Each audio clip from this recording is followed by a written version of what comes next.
I'm Mark Boris, and this is Straight Talk. Rocky Elsom, welcome to Straight Talk, mate. Thanks for having me on. My God, I mean, I'm looking behind you. I'm actually looking behind myself. What the hell's going on? First time I've spoken to a fugitive. Yeah, it's an unusual situation. Certainly, not the way I would have planned it. So definitely not. I mean, are you in? I guess you're not going to tell me where you are, but which continent are you in? Which part of the world, north or south? Well, I think the big thing is if I was to be detained, if I was to go into custody, it's a lot harder, much harder to defend myself, to be able to put together a legal case. And, you don't want to necessarily publicise the fact that I am trying to avoid being detained, but it's because it makes my defence so much harder. Well, that's interesting. So, I mean, you were convicted ex parte, so in other words, you weren't at the trial where the judgment was given, which means you've never really built a defence, or never really had an opportunity to at least put your defence forward. And there is a concept here in Australia, at least, of called natural justice, where everyone has the right to be heard. You haven't had that right. Let's just park aside just a little bit for the moment, anyway, the judgment. If we could just go back and maybe you could give me some context of, what you were doing, where you were back in that period, what period of, is it 2015, 16? What were you doing in Narbonne?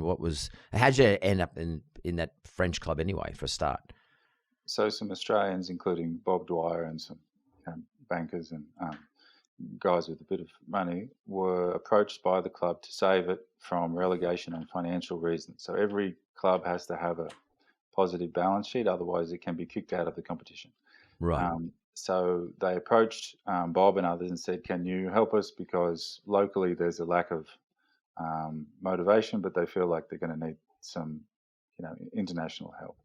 They took it over and they did a great job of stabilising the club, but it was costly. So every year it cost them quite a bit. Less than what it had cost before, but more than they wanted. So when I was playing at Toulon, I took a bit of an interest in what was going on there, a bit more of an interest. And I said, this is what you need to do. So to make this sustainable, you need to sign lots of minimum wage contracts. And financially, to be able to withstand the ups and downs, you're going to need to do that, and you need to run it like this. What do you mean by, can I ask you, what do you mean by minimum wage contracts? You mean, is that in order to get the costs down, or is that in order to attract players? So they spend, let's say, $6.5 million a year, and I said you need to spend $3.8 million. Right. And the way you do that the only way to do that is to sign players on minimum wage contracts. So, and lots of them. Not every player is off contract every year, and so it's a bit risky, but in my mind, it was riskier not doing it because they weren't going to put in the hundreds of thousands of euros every year. So they said, okay, there's a way you do that too. There's more to it. And they said, okay. I said, I will put in the money that's required this year, but I need to run it the way I want to run it, and it involves this. And they said, fine. So they issued new shares. I became the majority shareholder. They were incredibly supportive. But essentially, it was I was running the ship from there. So so we're talking about Bob Dwyer, ex-Randwick. Bob Dwyer was probably still involved with Randwick. Bobby Dwyer, who I remember from many, many, many years ago. I haven't seen him probably for 30 years, maybe longer. And it's good to know that I didn't even know he was. Excuse me, Bob. I didn't know he's still alive. So good on you, Bob. But you've contacted them with a solution to their problem. Narbonne had a problem. Dwyer and others came in and tried to solve it. It's not sustainable from a financial point of view. If you don't have enough funds as a club, you'll get relegated and probably continue to get relegated. You've come in with a solution that probably wouldn't have been all that popular, because it sounded like you would have had to get rid of a few players who would have been on not the minimum wage, but on a bigger wage. Everyone that was off contract that didn't accept minimum wage was let go. Yeah.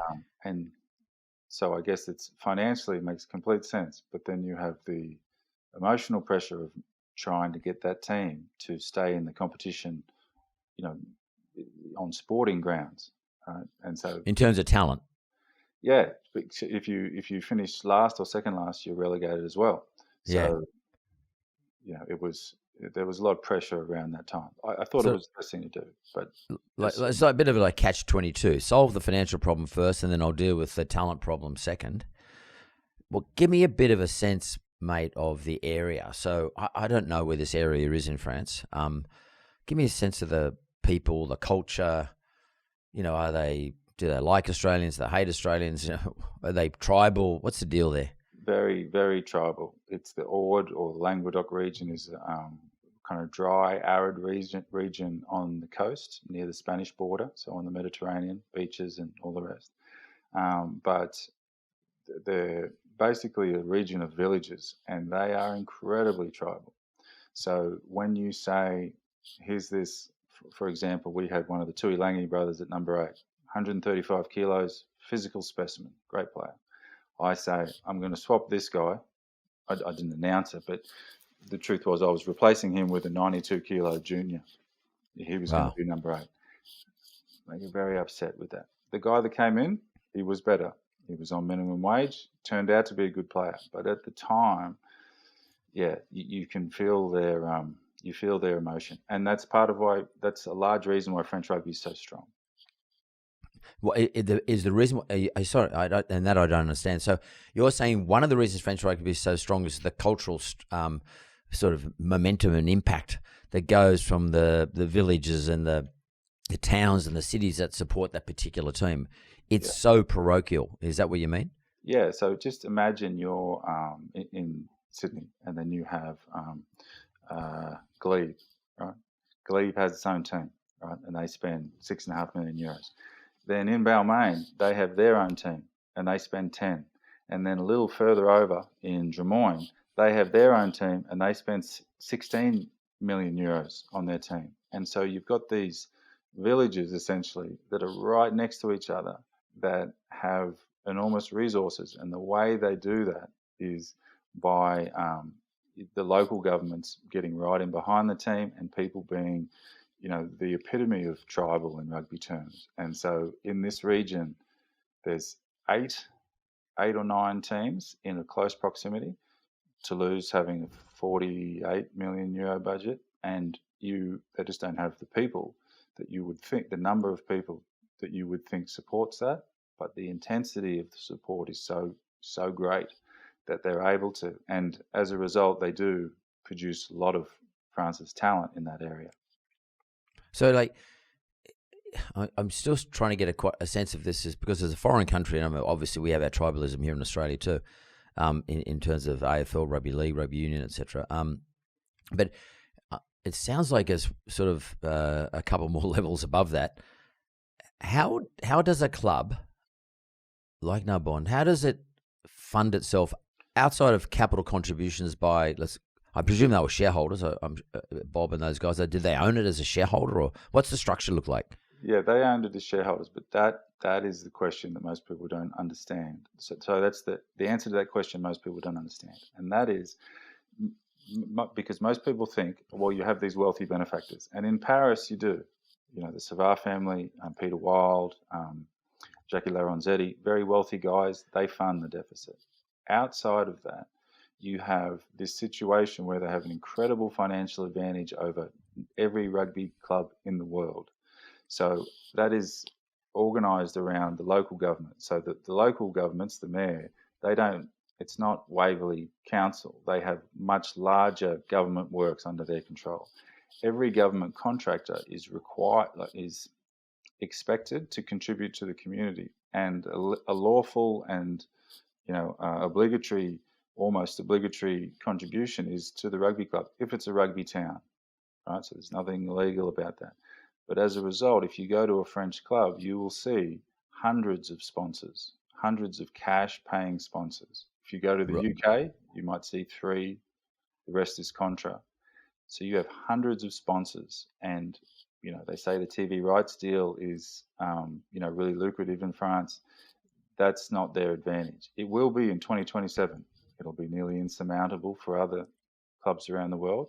but it has run primarily off a large amount of sponsorship from the town. There are other advantages, but that's the number one thing. So they might have, 5 million euros in sponsorship spread across 100 different sponsors, and there's generally very little activation for that, so it doesn't cost the club anything, and that's why you have these villages essentially that can attract world-class players.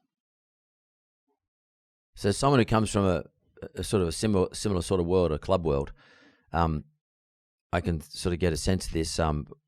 The sponsors, the people who put the dough in, are local people. They're people who are invested in, let's call it the region. They probably live in the area. They also feel that there probably is some sort of like quasi-obligation on them to contribute based on the fact that they're probably getting government contracts and stuff like that. Then on the flip side, you got your supporters. I presume there's gate money. So you got your fans who come to the game and they've got to pay or they've got to buy club membership and that sort of stuff.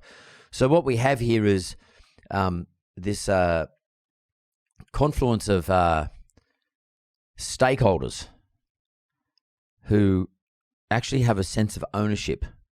And sort of you want them to have that anyway because you want them to support. So they have this sense of ownership. Like they're not shareholders, but they're stakeholders. And I guess if you're not doing what they want to happen, do they have a say? Is there a place where they can come and talk to you? Yeah, that's right. So it's a partnership. So when the Australians took over, the part of the deal was that the board, who are these guys, and not all the sponsors are locally based. They might be, a national company that is just obliged. But the board will ensure that the sponsorship reaches a certain amount. In our case, it was 2.2 million. They ensure that. The Australians' job was to make sure that the team would be competitive and then cover any of the deficits that might go with making a competitive team. So their say is although they had guaranteed it in the deal, their say is if they don't like it, they can reduce the amount of sponsorship. Or if they want to take the club back, if they want to take ownership of it, the easiest way is just to say at the last minute, sponsorship dropped. So now there's 300,000 euros deficit. Do you want to keep paying it? And that's standard across France. So that's most sponsorship contracts are yearly, right? So that you don't have 5-year deals, or most clubs don't anyway. Most of them are done annually, and so when you get in the situation like you just said, where they aren't happy, they can, present a sponsorship which is much less than you expected. So in my case, in the first year, at the last minute, the sponsorship dropped 800,000 euros from the year before. You were the CEO? Yeah. What was your role? Sign all the players. But official role though, Rocky. Like, what was your I had a playing contract. Yeah. Okay. So I was a majority shareholder, but I was there on a playing contract as a player. But your role in a functional sense, apart from playing, was what? So I was the general manager and head of high performance, and handled all the recruitment and the salary and the contract negotiations. So how did you get on with the locals? It depends. You're talking about the board, right? Let's talk about the board first, yeah. So the board would say, you need to do this, right? Rugby terms, in this league, this is one of the biggest leagues in the world, you need to sign a scrum first. And I would say, it would be nice, right? Definitely would be nice. We don't have the money for that. A good scrummager is 10,000 euros a month. We can't pay anyone that. So not right now anyway. And so there was a bit of friction, right? But I think that a large part of the friction was because they were saying, we know this league, and I was saying, okay, but I think rugby is best done this way, sustainably. And we didn't argue, right? So we wouldn't argue. I didn't have to take their opinion on board, so we certainly didn't have any altercations. But there was a sense, particularly over time, that I wasn't listening to them. And in some respects, that was right, with the scrum. My first year, it was the worst scrum I've ever been involved with. Right? I've never seen a worse scrum. I've never seen so many guys get sent off for scrummaging, and I knew that was going to happen. We just couldn't afford to buy good scrummagers. But that's a pretty. That's like having the sword of Damocles hanging over your head all the time. It's like if you're sort of damned if you do and damned if you don't. Like if you take your own strategy forward, they might reduce sponsorship, in which case it doesn't matter with the major shareholder, not the place is going to get turned upside down. It's going to go into admin for sure, because unless you've got really deep pockets and you're going to keep funding the shortfall. And if you do listen to them, you might end up, in your own sense, having the wrong strategy in terms of who you're recruiting over time, because, they're too expensive. So again, you're going to run into administration problems. No matter what you do, it would have sounded like to me that you're in trouble. But as the major shareholder, are you in a position to remove the directors? Yeah. So, like I said, it's a partnership. Whether they're formally engaged as the board or not, you're in a partnership. So removing them just makes it less transparent.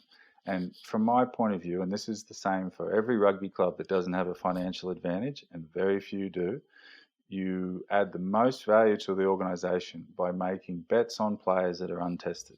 So by basically incentivizing contracts for guys that have not been tested in the league, that's how you get the best value.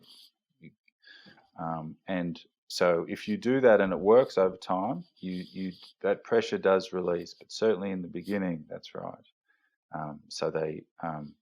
There was a lot of pressure, and because of the way I was doing it, and that dissipated over time. Are you this? I mean, I don't know. I've never done something like this in my life, but I mean, you're living in this smallish area, relatively speaking. Sorry, mate. You said you had never done it. I've never done something like this, so I can't imagine it. So you're living in a sort of a, relatively speaking, say compared to Paris or something like that, you're living in a relatively small place, but in a big country with, I don't know, France is 90 million people or something. You're living in an environment where people are probably, one of the biggest things is the rugby team in their area. Yeah, it is. One of the greatest things they do. They love it. It's part of their life. Are you the sort of dude who walks around and every Saturday, whenever, during the weekend, during the weekdays, at night, shaking hands, kissing babies? I mean, was that sort of expected of you? And if it was, is that Rocky Elsom? Is that your style? Yeah, they do like that. So before me, a few presidents before me was a guy called Alan Dupuziak, who's a legend in the advertising world. And he was exactly what they wanted as a president. Very charismatic, well-dressed, would walk around town, would sit in the stands with the fans, and he was absolutely loved. He was the head of Avas, so he wasn't there all the time, but when he was in there. And that is exactly what they want as a president. When I was there, like I said before, I had a lot of roles. So no one works harder than the high performance coaches, like the strength and conditioning coaches on the ground. And so I was not as visible, and it's not really in my nature to be that. It's like the performance for the team on the weekend, that's what I'm showing, and for the rest of it, I was generally at work. So do you think part of your crime, let's call it, was that you weren't charismatic enough, you didn't play the game, and that you had a predecessor who set a benchmark, which is, it's always difficult to reach the same benchmark that a predecessor set, especially when they've been there for a long time and you're the new dude on the street. Do you think that's part of your crime? You didn't do what they wanted. I think that it's said as that, but it's largely inconsequential, because as much as they appreciated that from Alan Dupuziak, and he was, say, 10 years earlier than me, and the presidents in between were much less charismatic, what they really feel the most is the team. So in that season that I reduced that amount and they reduced the sponsorship, my first season, we broke every record in the club's history. Had the worst scrum I've ever seen, and we broke every record in the club's history. What type records, Rocky? the good ones. So most tries, highest, I think 4 of the 5 highest ever scores in the league were in one season. Most tries by an individual, most bonus points, most away wins. The only ever undefeated home season. So no team came to Narbonne and won. Lyon, 20 million euro budget. The whole 3 years I was there, they never came to Narbonne and won. And that meant an enormous amount to the people. They might say it would be good to see you a bit more often, but that's far more powerful. Like Perpignan, they had a 16 million euro budget. We're in the league 2 of the 3 years.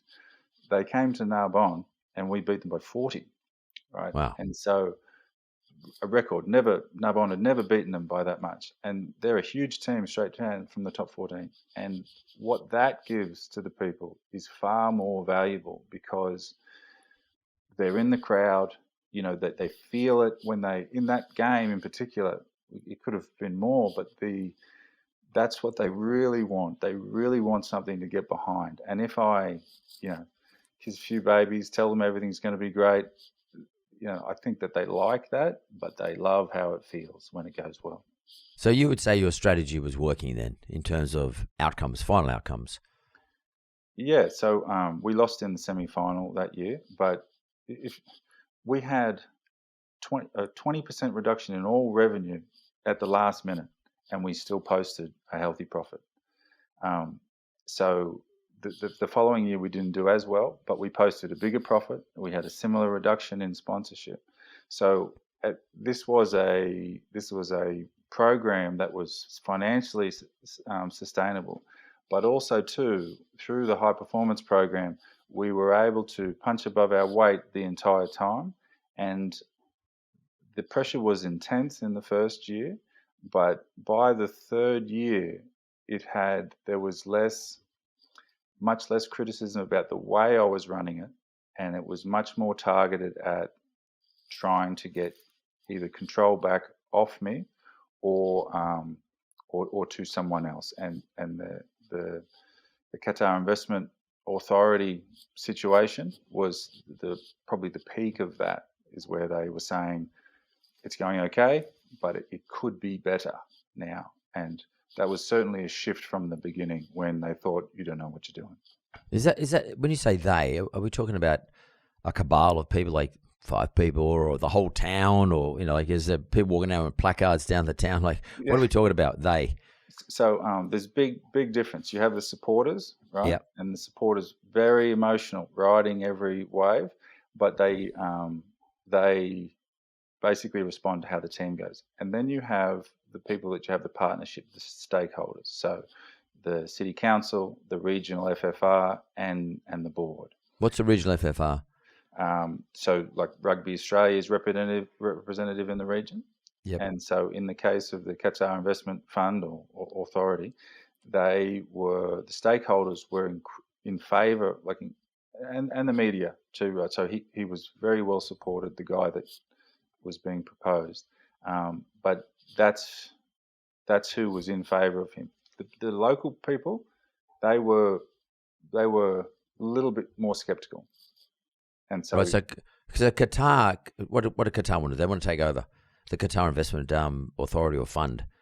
Kind of. So the head of Roland Garros was a former president of Narbonne. He introduced to the board at his Legion d'Honneur that he was receiving. He introduced them to the chairman and CEO of the Qatar Investment Fund, and he met with some of the former presidents, and they decided that they were going to ask me to sell the club to this guy, turn Narbonne into Paris Saint-Germain, but in the south. Right? And so the enormous coverage in the press, national coverage, international coverage was, is Rocky going to sell to this guy?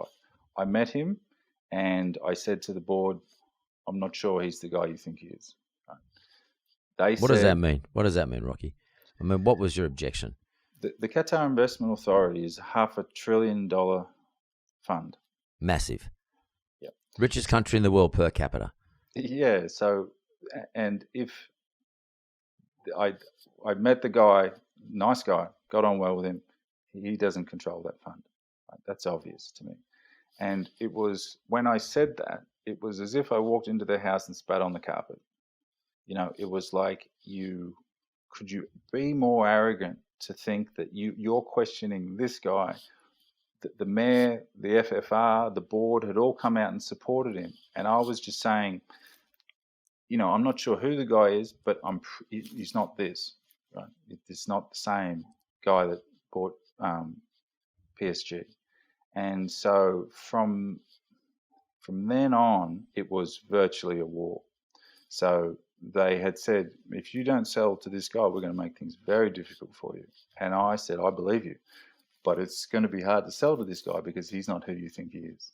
And so this went on for 3 months.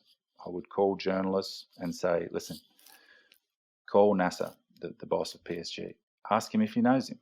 If he doesn't know him, he's not part of it. And that sounds like the most obvious thing to do, but it took months for them to actually do it. And in that time, the partnership that we'd spoken about with the other stakeholders had turned pretty, it was more or less a siege. If you read French newspapers, hundreds of articles about how I was frustrating the deal. And there's no motivation for me to do that. If he's got $400 billion, let him buy the club, And so, but there was this constant with that. And finally, and the team kept winning, which was a huge help, And finally, after the Perpignan game that I mentioned, a journalist who I'd spoken to a number of times said, yep, he's not that guy. Right. So when you say not that guy, I'm a bit confused. He was pretending to be the person in front of the Qatari Investment Fund, or he was the Qatari Investment Fund person, but he was portraying a different type of personality? What do you mean he's not that guy? So he was the chairman and CEO of the Qatar Investment Fund, which was a shelf company with no funds under management and no staff. And so, to be fair to the guy himself, he never said, that he was a part of their thing, but it was a part of the Qatar Investment Authority or an offshoot of it. He never said that, but they ran with it, right? So in my contact with him, he never said, I'm a part of the Qatar Investment Authority, we own all this. He would talk generally about we being Qatari. He was Tunisian anyway, but he would talk about we as in being Qatari. So to me, it was obvious he was trying to put a deal together, but he had no position. He didn't have any position like what they thought, and it was a case of being very mistaken about who he was. It wasn't as if he could get 10 million but not 10 billion. There was no funds that he had access to that would be of any use to the club, and the danger of that was that if I had just sold it to him, the club would have collapsed very quickly, because the expectation would be that he funded everything from then on. So you must have had more than a hunch. I mean, you must have done a bit of research on this so-called company. Do you think it was very mysterious? Like, do you think there were others sitting behind him who were sort of, was he like being puppeted? Were there puppeteers? No, it was all on his. It was his initiative. Very charismatic guy, right? Spoke a bunch of languages, very well dressed.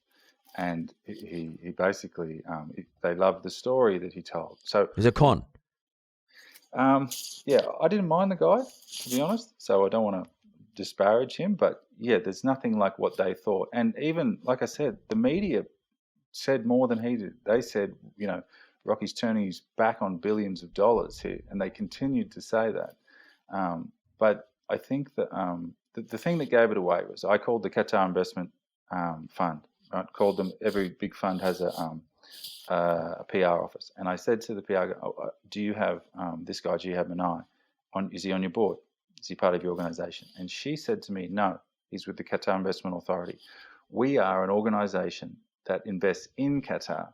Right? You're talking about the Qatar Investment Authority." And I said, so she said that to everyone that's called up, and I said, "But do you know him?" And she said, "Yeah, I know him. He's from the Qatar Investment Authority." I said, "Okay, so what you're telling me is you specifically know this guy to be a part of the Qatar Investment Authority." And then she said, "No, but he can't be with us. So I just assume he's with the Qatar Investment Authority." Right. So you don't know that. But everyone that called up, she was saying, listen, not with us. It's with them. It's with this much bigger fund.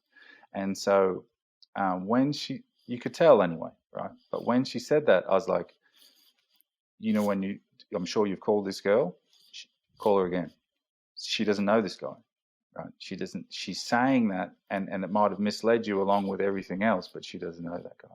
So it's hard to say who's who in the Middle East, who has access to whatever for English speakers. So it wasn't entirely clear, but they should have known. So you rejected, or not rejected, well, you rejected as a shareholder. I mean, you sort of influenced this outcome. And so what happened then? So where did the crap start? What I said to him was, whatever you're going to promise to do for the club, no worries, you can do it, whoever you are. I didn't say the whoever you are bit to him, but whatever you're going to do to the club, whatever you promise, right, all it has to be is in an account. If you're going to promise to do something, just need the money in an account. Myself and a lawyer in an escrow account will be able to release it over time. He wasn't able to do that. Show me the money. Exactly. And I said to the board after it had come out publicly, because it didn't matter how many times I said it, I said, let's not worry about it. Let's just move past it. And at this time, I had numerous legal battles for various things, sponsors, being co-opted to try and pull out, the mayor saying, we're not sure we're going to give you the money that we're already agreed to for the season. We got in trouble with the league regulator for that because there were so many legal cases and issues and discrepancies. I said, let's not worry about it now. We'll just move forward. They didn't say it, but they were like, we're going to keep going with this. We're going to keep going. So we won all the court cases. All the sponsors eventually paid. The mayor eventually paid because it became obvious that, this strategy was going to cause us trouble because the league regulator got involved. And so they eventually paid. Right, they eventually paid, but it was clear that my position was untenable because they were embarrassed, let's say, but also too, they'd had enough. Right, it's their team, it's their town. It had been their team for 25, 50 years. So they asked the mayor to ask me to open the capital, to basically issue new shares to allow them to increase their ownership to the majority. They'd asked that in the past, right, and I'd always accepted, but this time they really meant it, and so I said yeah. So I announced it at the meeting, and then gave them the opportunity to invest in the club, which would mean that I would be 20% rather than 97%, and then subsequently probably have no control over it. And what happened? When did you leave? So I announced that in June. June which year? June 2016. Yep. But how did you end up leaving the club? So what are the circumstances there?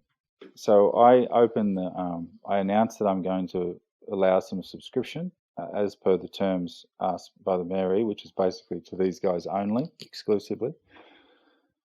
And then with the board, we went through a process of cleaning up all the accounts. So the most transparent thing that I could do is to say, of all the promises made by the club, I pay those, show them in the account so there's no accounts payable, and then say, this is the actual position of the club.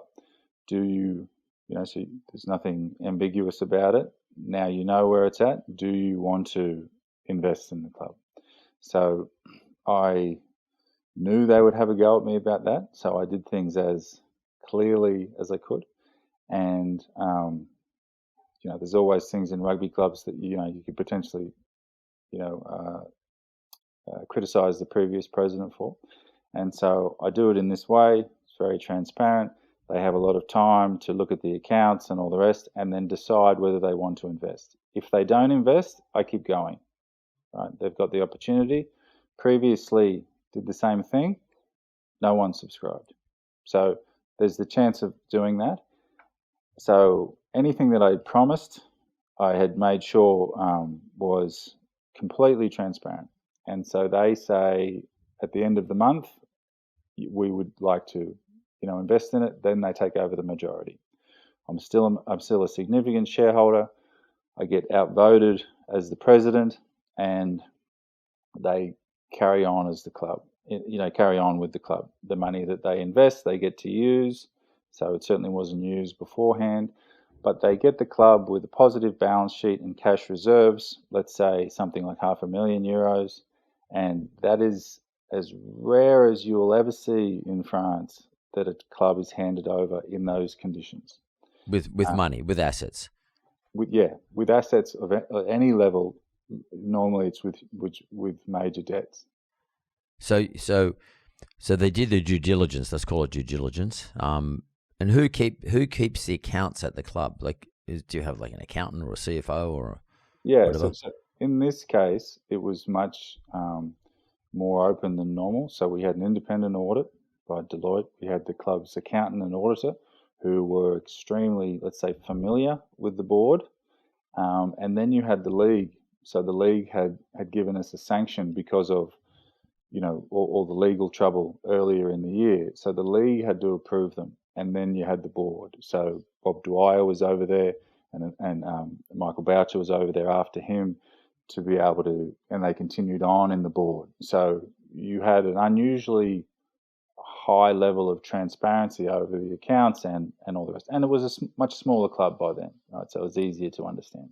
So you got voted out as president. Yeah. And did Boucher and Dwyer, they stay on? They stayed on the board, yeah. And then what happened? So what did you do? You hang around or? Yeah, I came back to Australia in November. Yep. So it was July when this happened, and but they took the year after I left. That they had quite a good team. They did okay. They didn't challenge for the finals, but they did okay. 2 years after I left, they finished last, and so were relegated. And they had, if you believe the press, they had about €1 million in deficit. So I would spend 3.8 to 4.3 million euros a year. They spend 7.5 million euros and finish last. So it was a situation, but more so than that, right? Results, right? Sporting results can go against you, but the biggest thing that happened in the year was the head coach that I employed, Christian Lebit, very charismatic guy, won various titles across France a number of times. Halfway through the season, when they were, down the bottom but not in the relegation zone, they sacked him. Right? So they sacked him. The management did. That's a management decision. From there, Narbonne, I think they barely won a game. So it's halfway through the year before, and they lose nearly every game. But not only do they lose, they get absolutely hammered. Right, so for large patches, they average 50 points against them. Wow. And it was an historic run. So people blamed the management for that, understandably. Christian went to the team across the way, so a big rival, Carcassonne, somehow took the role there, because they were going so terribly. They were last, and they hired Christian. Then Christian, they were the best performing team in the entire league from the moment he came in. So they won 70% of games, and incredible. You wouldn't be able to script it. So he was last or second last, and they go to the first place team or second team away from home and win. And that, I'm not certain, but that's probably never happened.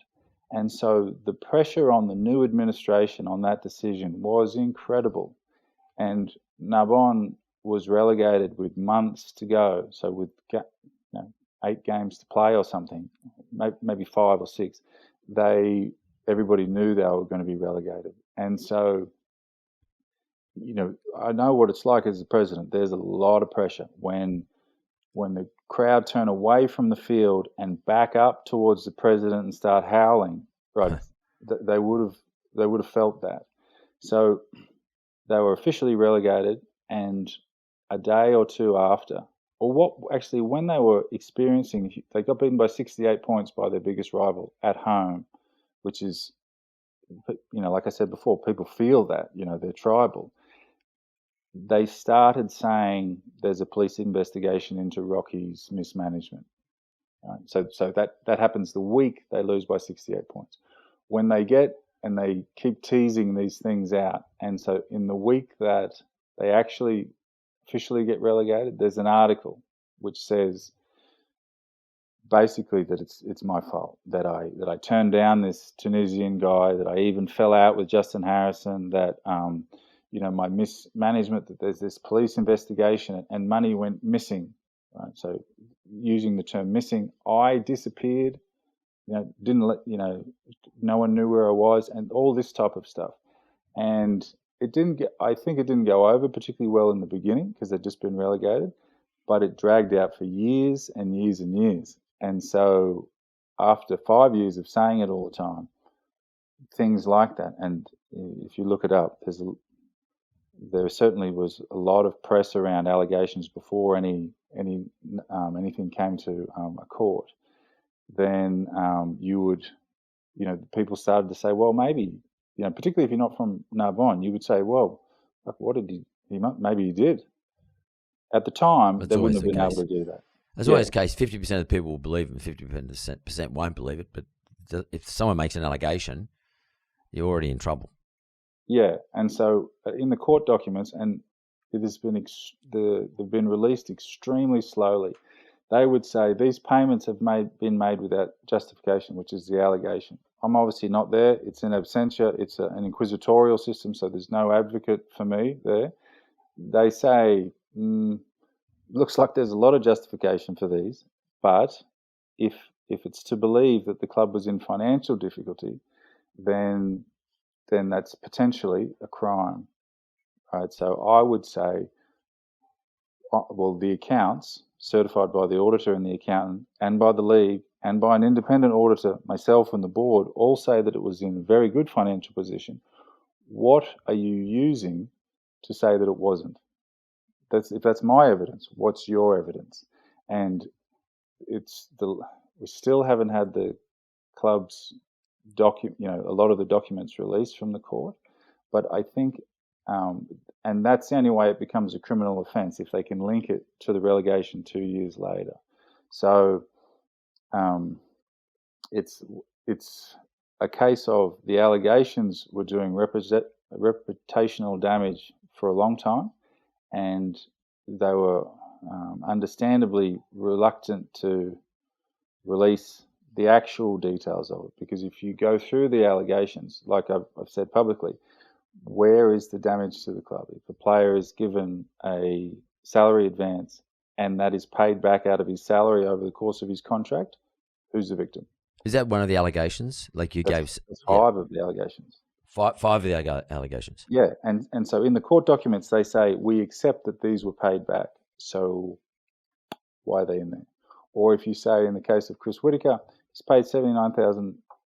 So this is a board-approved decision that releases the club of its obligations to Chris because we're changing the coach. Right? Chris was the coach when they broke every record in the club's history, but we're going in a different direction. No way around it. If I don't pay it, the club is obligated to pay it, or he sues them. Who is the victim of this? And are you saying these things were consented to and or approved by either the management or the board? I was the management, so they have to be approved by the bookkeeper, right? So they have some obligation to be justified. You can't just pay things willy-nilly. I don't pay the things. She does, and she has to see that it's justified. So you need a rupture conventionnel for the players whose contracts were finished, or documentation to say that it's a settlement. But yeah, they're approved by the board. So it's not saying I'm not saying these are approved by the board. So, see, here you go. They knew that. There was an allegation running for years that I took when I disappeared in inverted commas. I stole a vehicle. They knew very well I didn't steal the vehicle. They knew that the players paid the money back. There's no explanation for not knowing that they paid that money back. So why use them unless it was intentional to try and exaggerate or fabricate the case against them?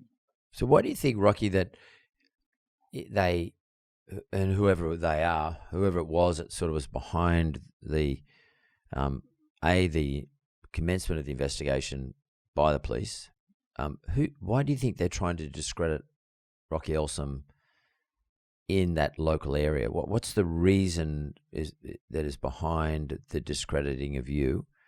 What's the advantage that's being sought, if at all? So everybody in their life wants to be judged favourably, right?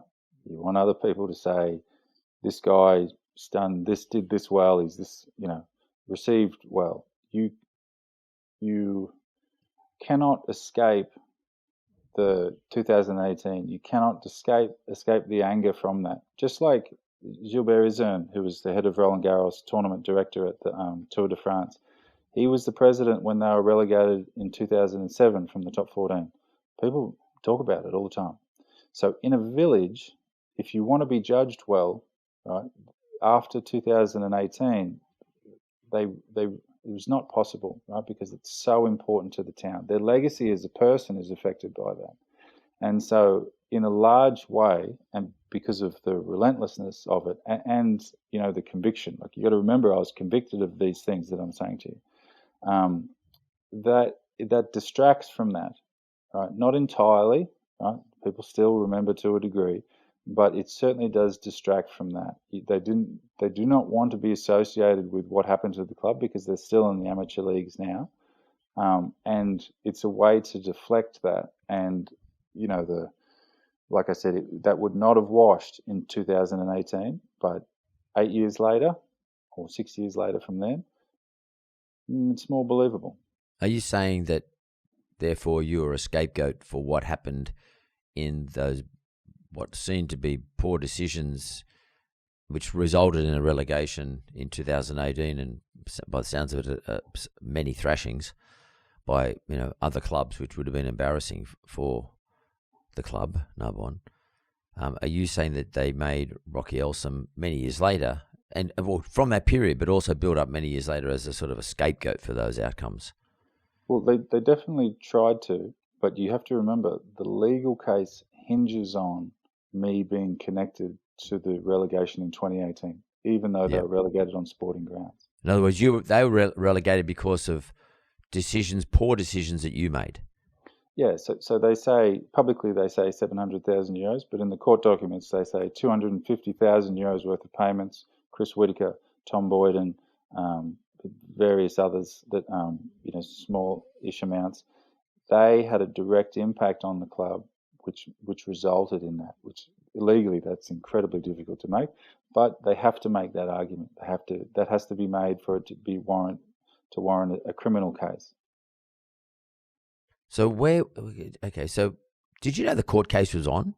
I mean, and where were you when all this, conviction happened? This is a really important part of it. I didn't know the court case was on, and there was no possible way for me to know. You weren't in hiding at the time?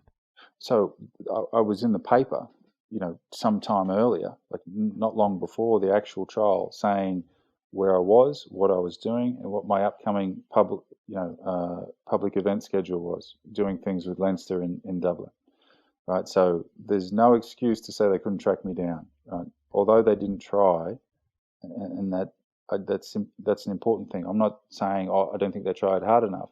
When the court scheduled the trial and made an arrest warrant for me, that was suppressed. It wasn't made public, so I had no way of knowing unless they told me, and they didn't attempt to tell me. Wow, it's a huge thing, and it's the basis of an opposition.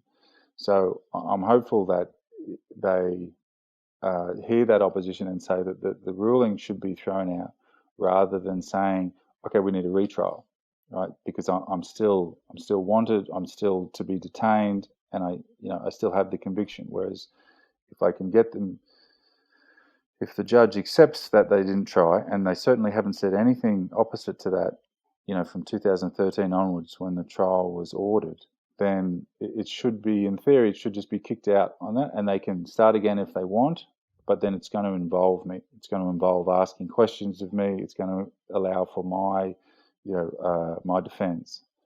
But that's a really important part. It was a decision in absentia, but not that I didn't show, that I had no possible way of knowing, and anecdotally, that's obvious.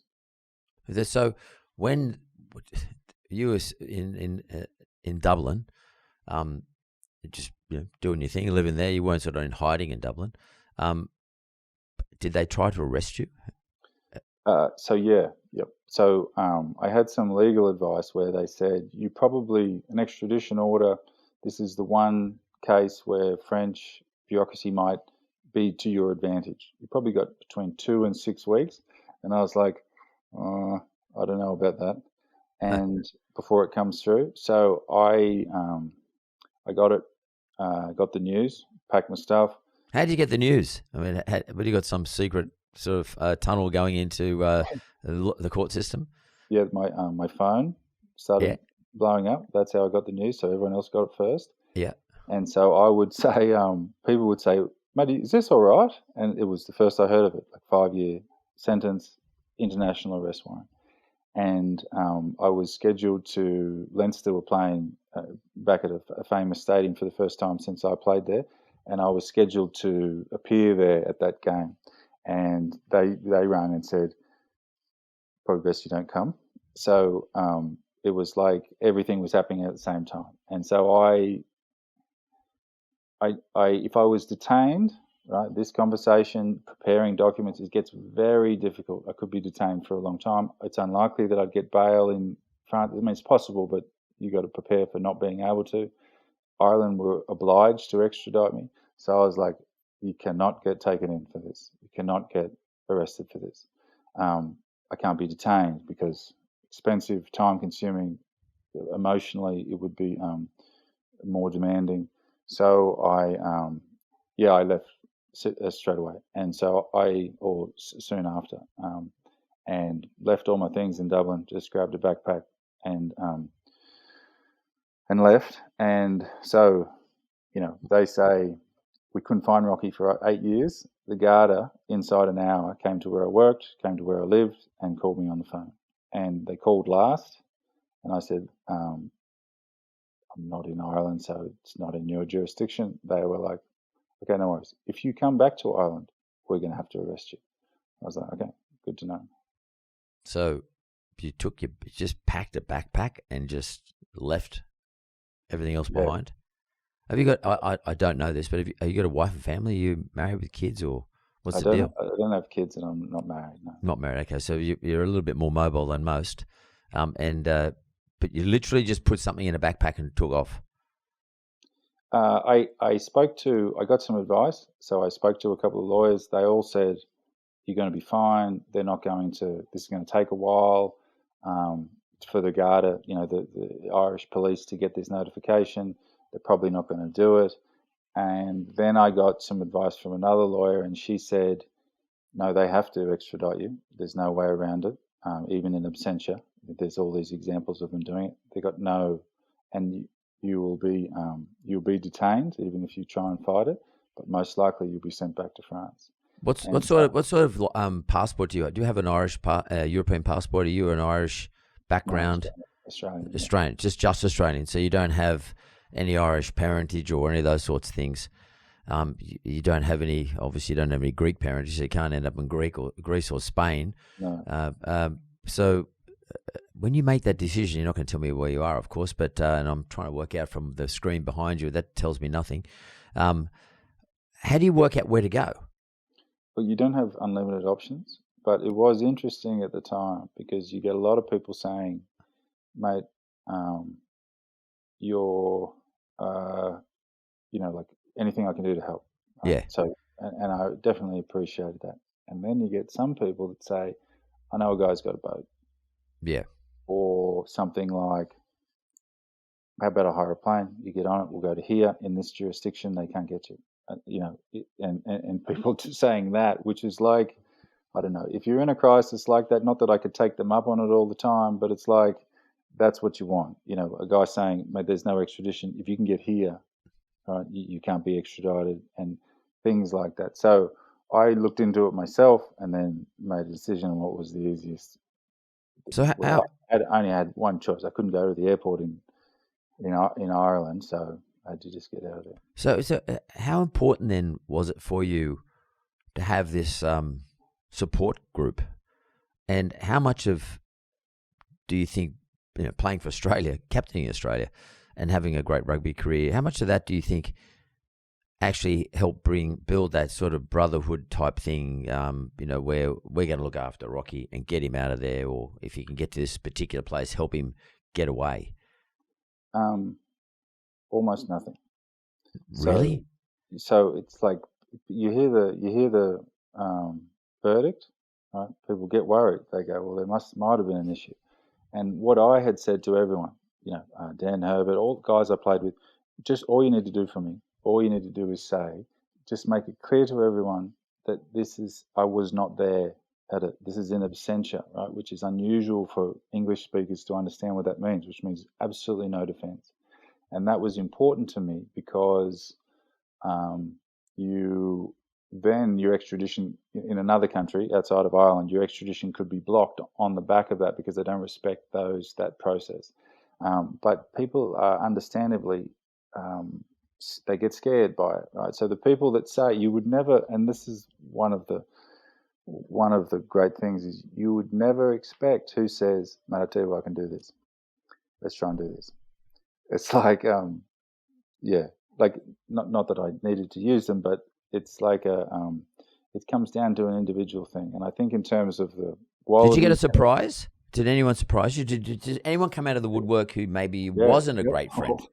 All the time. Really? So heaps, yeah.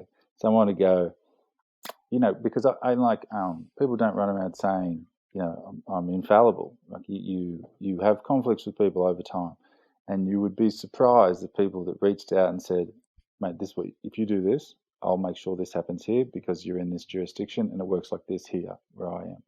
And yeah, that was surprising. And I guess to some extent, you would have looked at it like a bit of a blessing because you could end up, if the Garda had have just popped around your house before instead of reaching out to you, and had arrested you in Ireland and then extradited you, you could be sitting right now in a French jail somewhere. Are you worried about that? I would have been. And so, what do you think about that? Yeah, so one is sitting in the jail, right? Uncomfortable, not what you want to be doing, but the practical effect of not being able to, how that affects preparing your defence, how that affects all sorts of things is dramatic. The costs and the efficacy of, whoever's being interviewed and getting statements and things like that. So it's not just, I didn't feel like going into a prison, or being held in custody. It's that it makes things so much harder. So you're an ex-high performance coach. You're an ex-captain of your country. You're played at the highest level in your sport. You know how to prepare other people and yourself to be the best possible version of yourself when you're in your sport, and also probably in administration of a club. How those things equipped you for, and how do you feel those things have equipped you for preparing for your defence? So are you going about it in the same detailed way? And what are you doing? And actually, by the way, how do you actually raise a defence? Do you need a new trial, or what's the deal? Make an application? I can try and oppose it, right? Because I wasn't notified. They haven't. They've said that I wasn't notified, or at least not indicated how I was notified. That can overturn the decision straight off the bat. So that's the first thing. I have to deal with every allegation individually, right? So I have to look at what they've said and then rebut it, right? And you do that with statements and all sorts of things. I don't have all the information right now, all the documents, but I have a lot, right? So I wouldn't have been able to get those if I was in custody. But I think that in a situation like this, you're under pressure, right? And that's what it is when you play. And I think a lot of guys, when they finish playing, they might not realize it, but they miss the pressure, right? Because the pressure pushes you to do things. And so in this scenario, I say this, I talk to you, and it seems like it's a certain way, but then you hear something that counteracts that, or there's an article that's against that, and you just need to make sure that you exonerate yourself, that you do everything you can to put the balance of probabilities in your favour, not just legally, but there's a practical nature to any legal case, and that's I've got no choice. That's what I have to do. So do you feel any let's call it encouragement from the recent Julian Assange situation. I mean, I know his thing was sort of more on a global scale and global allegations against him, and he was fighting the US government. But to some extent, the concepts are the same. Do you feel any encouragement that he eventually got free? Well, I think with Assange, there was an ideological argument. So, you would say what he's allowed, the free press, that's their job, right? And then the US at the time was saying, no, that's still a crime because it goes above, it endangers people's lives and it goes above, what the press are allowed to do because it's dangerous. So you have this ideological argument or debate, if you like. In this case, I think it's really clear. If there's no victim, right, I shouldn't be convicted. If it's and the opposition on technical grounds because they didn't notify me, that is an avenue that I'll try. But there's no victim here, and so the US could say, and I don't think it's valid, but the US could say, well, it endangered US lives, right? Yeah. And Assange would say, okay, but the freedom of the press is fundamental to our society, and that's what it was. And longer term, it would have saved more lives because of what it revealed. And so you have this argument where both have strength to a degree. In this case, there's no victim. Has Julian Assange reached out to you? I haven't spoken to him, no. I haven't spoken to him. But maybe he should, because he's one of the few people, at least from our country, who's actually experienced this sort of thing. Because this is pretty, look, be honest, it's quite bizarre that an Australian is being, convicted, moreover a commercial thing than anything else. It's really around commerce as opposed to, as you say, a physical victim, a personal victim, in absentia, in other words, not being there to defend himself, and is now on the run to avoid being incarcerated, which would sort of hamper his ability to prepare a defence. I mean, I can see a movie coming out of this, by the way, but this is like a great story. Like, it really is a great story, and your ability to defend your position is going to become even a greater story. There's going to be even a much more emphasis on this down the track as to how you strategize and what tactics you use, which, by the way, is the sort of things when you play footy, when you're captaining a side. Yeah, exactly. Those things are going to come into it. They're very, very important. How are you feeling? I mean, like, personally, mental health-wise, how are you feeling? Well, I got to keep focus on it because I have to win. It's not as if I'm saying, well, I can accept that I did this wrong. What I'm saying is that I did nothing wrong and there was no victims. And so if that's to be upheld, I need to be right and it needs to be thorough.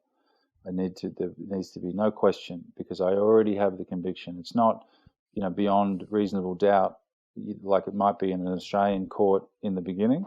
I've already been convicted, so I need to be 100% right, and I need to make sure that happens. And as much as this is not a legal case, that's why I'm on here. So you say, okay, this does get to them, and they say, well, if there's something wrong in what I'm saying, they're going to try and say it, and then I'm going to have to return on that. And so there's an element of focus that gives you, right? Because you've got to win. How do you sleep? I mean, do you sleep at night, all right? I mean, what's your regime? But what's your regime, Rocky? Like, do you exercise? Do you sleep? You sort of watching what you eat? I mean, not drinking. What is your regime to stay really focused? I do exercise, so I probably train more than I should, right? So more than what's optimal, just to take the blood away from the brain, if you like. But I got to take a call anytime it comes. So whatever time of day it is, someone calls, you got to be available for that. But I think, the way you eat helps, right? So I generally only eat meat, and then that does help a lot because you're not going up and down with things. And I think that the only thing I can do is get into a kind of a strict regime of what I am doing, so that I don't overanalyze, so that I don't emotionally wear out, and that changes all the time. But you certainly have to do more than just focus on the case. That's for sure. How old are you now, Rocky? What are you, in your 40s, mid-40s? 41. Sorry, what? 41. 41. This is a big deal for a 41-year-old, I would have thought. It's not something you're experienced. It's not like you've been a criminal lawyer all your life or you've been a criminal. This is a big deal. Yeah, well, I think because of that, it's like that's what helps you focus. So the reputational damage when you have something like this can be significant. And so it's not good enough for me just to get them to overturn it. You need to overcome all of that. And that's a lot of work, right? So you got 200 articles in France saying how bad a guy I am. I need the same amount to outweigh that. Even just if somebody searches your name, this will come up unless you do something to replace it. And I've got to keep focused on that. Like, the last thing you can do is see yourself as a victim. You got to make sure you have this overturned and that it is completely rubbished as it should be. But that's I'm the one that has to do that. Wow. Well, Rocky, it's a Saturday morning here, and when we're recording this, I don't know where you are, what time it is, but as an Australian, as an avid fan of great Australian sportsmen, as I am, and I'm sure I'm talking on behalf of a lot of Australians, we hope that you get the outcome that you need. I don't like to think of an Australian sort of ducking and weaving in dark corridors and places and wherever the hell you are, and that you get your fair chance to be heard in a fair environment. And good luck to you, Rocky Elsom. And I thank you for your time, mate. Thanks, mate. Thanks for having me on. I appreciate it. You're most welcome.